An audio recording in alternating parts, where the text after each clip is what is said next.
together really well, and I definitely need to investigate it more, and I encourage the listeners to do that as well.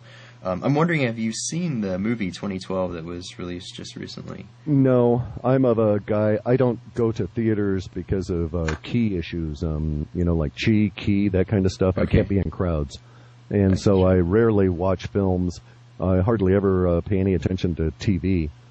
Eventually, I'll probably get around to seeing it when it's available on some other format. Yeah, I downloaded it with the Pirate Bay the other day, and I watched it last night, and it's really incredible. I mean, it's very evident that just what you said about basically pulling up the drawbridge and watching us all die, and then emerging into a brand new, clean world all alone. That's basically what happens. I don't want to spoil it for you, but that's all right. I think I understand the general plot anyway. Yeah, that's what's going on. So that was really interesting to me.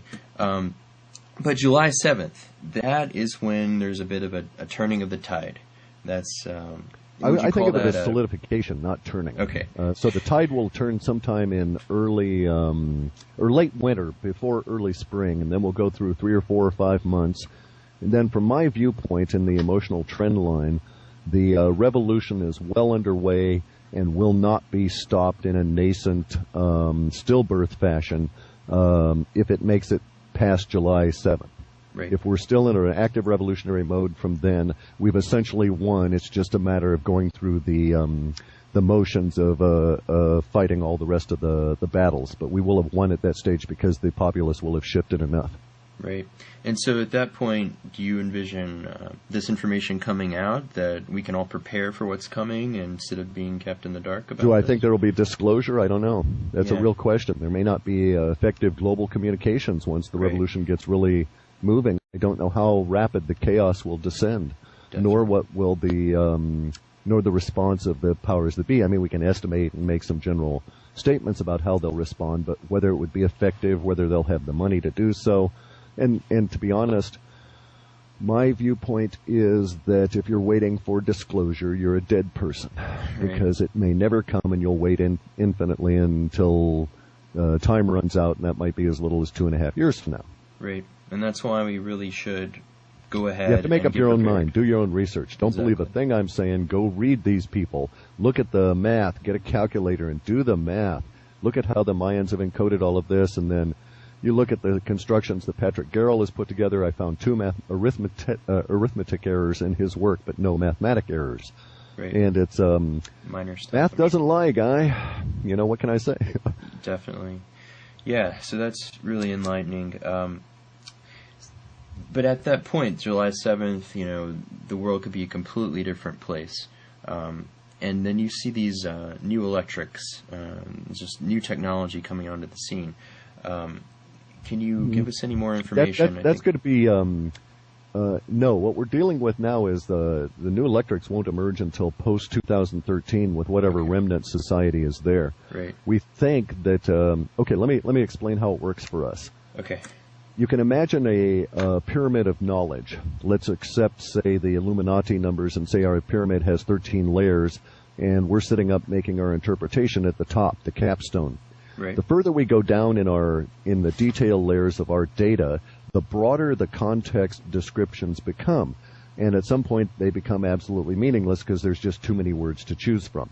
So our data on the new electrics is valid down to a certain point, but beyond that point, it's more guessing than it is trend analysis. So I have to state that out right out front. And if we happen to guess right as to which level of details show up, then it looks pretty spectacular. But we could still get the general archetype correctly without getting the actual details of how it manifests. So, but our data suggests that over the period from 2009, from this past fall, so something happened in this fall that came out in terms of a fundamental breakthrough or announcement or something that we have yet to see the visibility within the mainstream media, but we will in 2010. That fundamental change in science is what will produce the new electrics that will exist in 2013.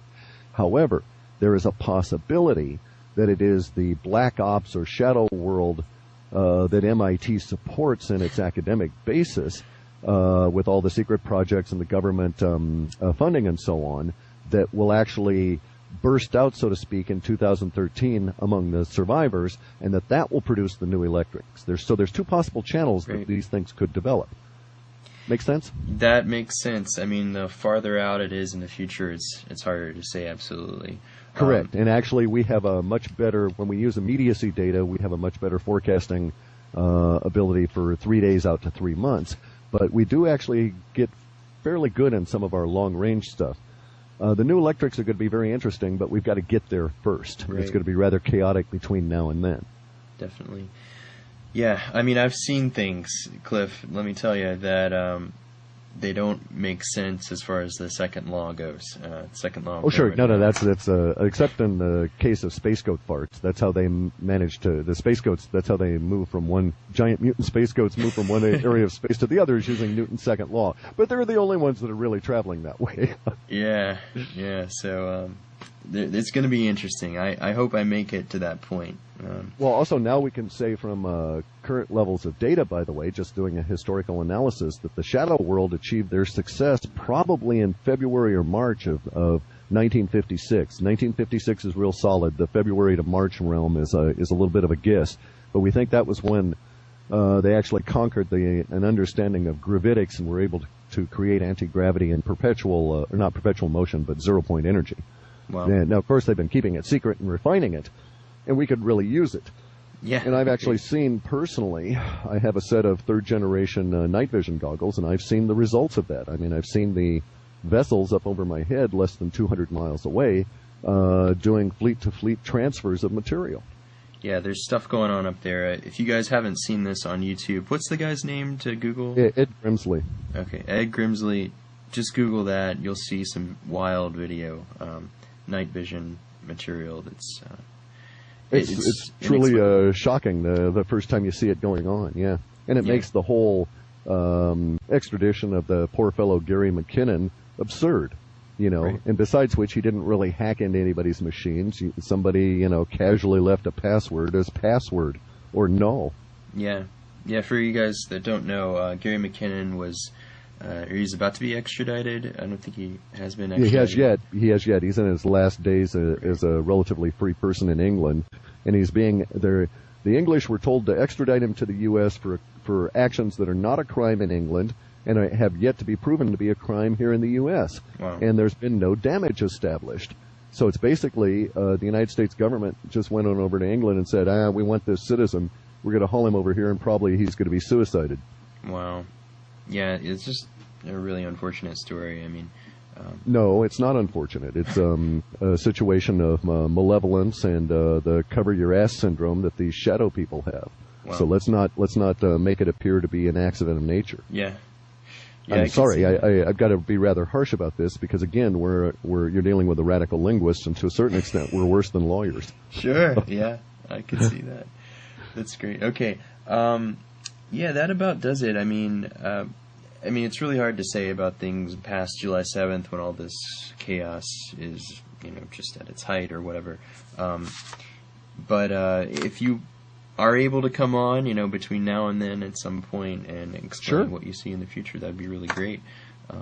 But definitely I'll keep in touch and be watching you on YouTube. If you want to give out your information for your website, that'd be great. Yeah, if anybody wants any of our stuff, it's at halfpasthuman.com. The reports are $10 a pop. Just $10. $10 for Shape of Things to Come. It used to be very expensive. We were able to cut our bandwidth costs a little bit and organize things a bit better. And besides which, we're so close to the end time here that it's just the idea of making money is absurd, so we cut our costs as much as possible to get as many people involved as possible. Right. It's my hope that we might have perhaps millions of individuals that take action and survive what's coming. Definitely. I mean, I bought the last two, and I'm going to keep it up as long as they're coming out, so I highly recommend it. And halfpasthuman.com, and thanks so much, Cliff. Thank you.